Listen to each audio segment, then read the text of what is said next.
Bienvenidos al Museo Sumaya Fundación Carlos Slim. Soy el padre Arturo Alcántara Arcos de la diócesis de Aversa en Italia, donde pertenezco a la comunidad diocesana de la Piccola Casetta di Nazareth. En esta ocasión, deseo presentarles como parte de la serie intitulada Escenas del Vía Crucis bíblico en las colecciones del Museo Sumaya, una obra que se refiere al tema de la séptima estación del Vía Crucis bíblico, o sea, a Jesús que recibe la cruz. La obra que consideraremos tiene por título Jesús con la cruz a cuestas. Se trata de una obra anónima que es parte de un Vía Crucis tradicional de origen novohispano, realizado alrededor de 1750 al año 1800. Se trata en este caso de un óleo sobre lienzo. Les invito a que podamos considerar más de cerca esta obra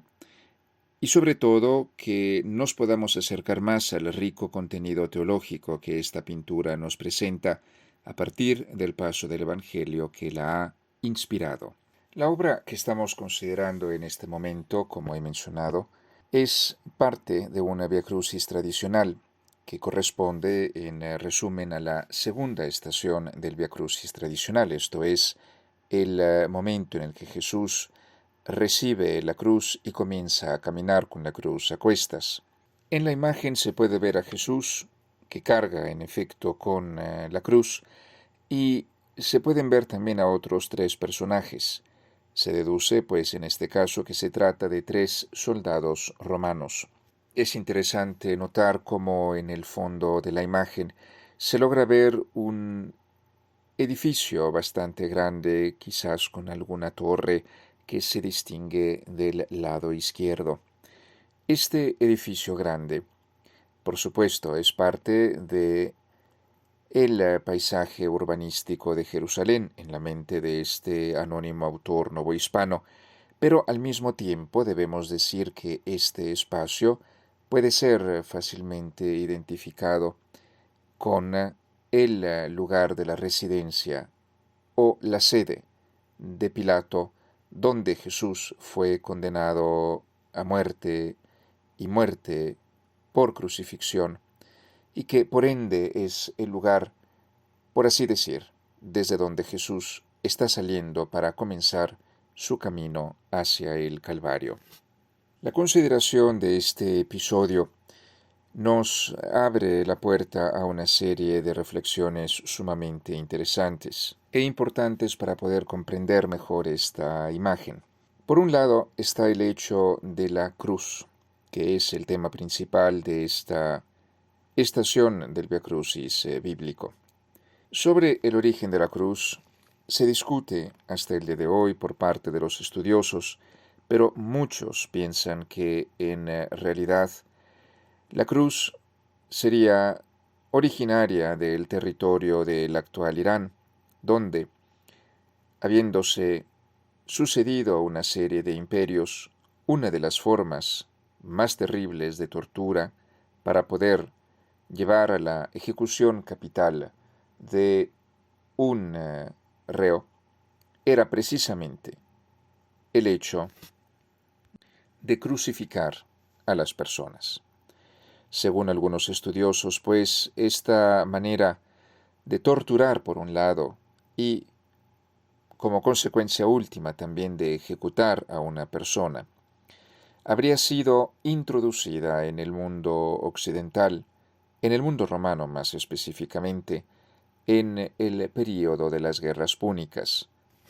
donde el conflicto entre Roma y Cartago habría comportado no solamente una serie de intercambios bélicos, sino también la introducción desde Oriente, precisamente en ese momento, de esta particular práctica que en el tiempo los romanos habrían utilizado muchísimas veces y en algunas ocasiones en forma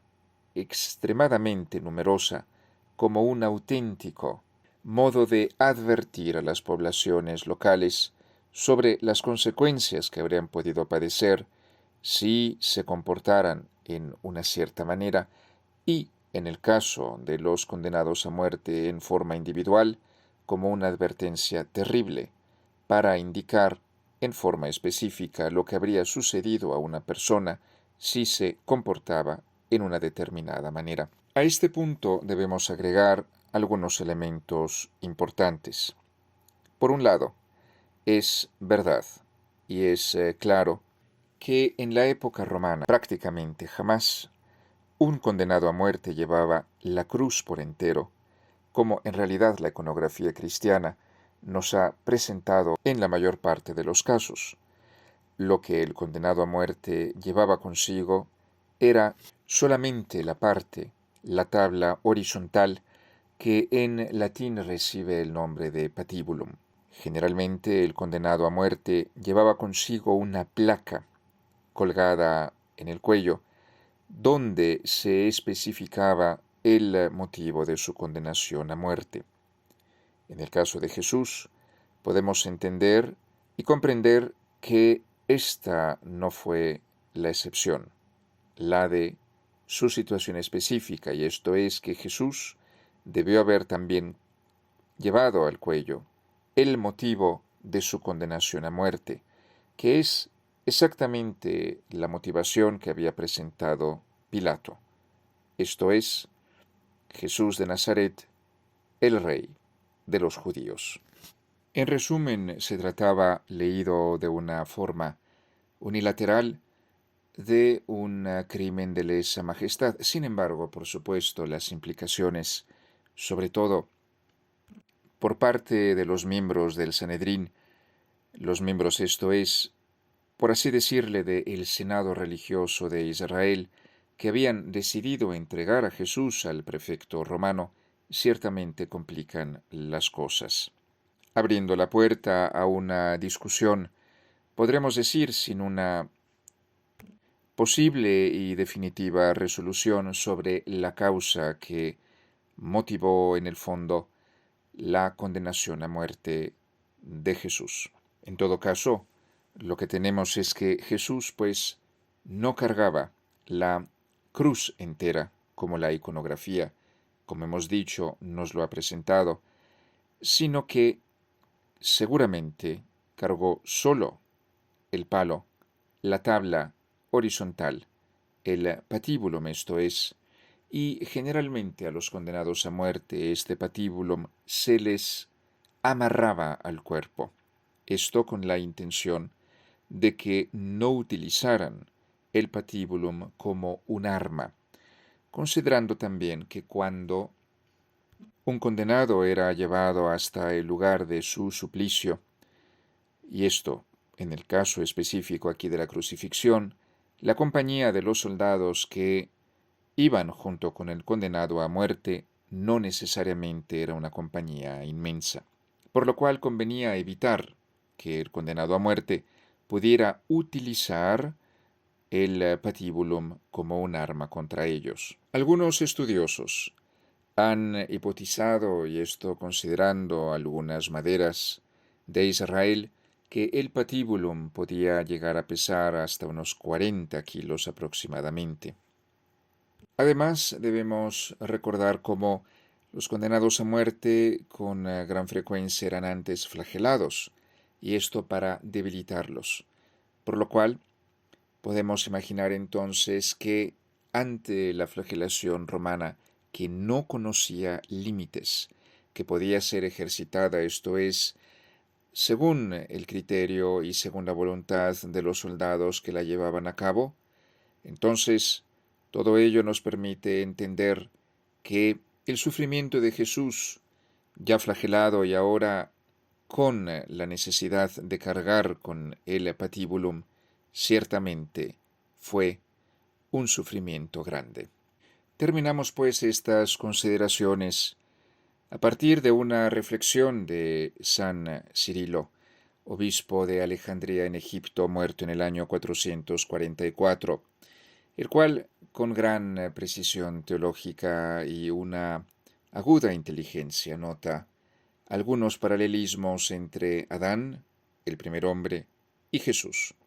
Y esto en una neta contraposición, porque observa San Cirilo de Alejandría, que de la misma manera en que Adán cayó a motivo de un madero, también, dice Cirilo de Alejandría, nosotros hemos de ser salvados a través de un madero también. Entonces queremos hacer nuestra esta reflexión del gran obispo de Alejandría en Egipto en el siglo V, y es cierto, Adán cayó a motivo de un madero, esto es, a motivo de el fruto de un árbol, el fruto prohibido que Adán comió. Tú, en cambio, dice San Cirilo de Alejandría, serás igualmente salvado a través de un madero. Y este madero, por supuesto, es el madero de la cruz que Jesús ha cargado por la redención del mundo entero. Por lo que si un madero fue la causa finalmente de la caída en el pecado de la humanidad entera, un madero, el madero de la cruz de Jesús, es nuestra vía de salvación. A conclusión de estas consideraciones sobre el tema de la séptima estación del Vía Crucis bíblico, que se encuentra reflejada en la obra Jesús con la cruz a cuestas de un anónimo autor novohispano,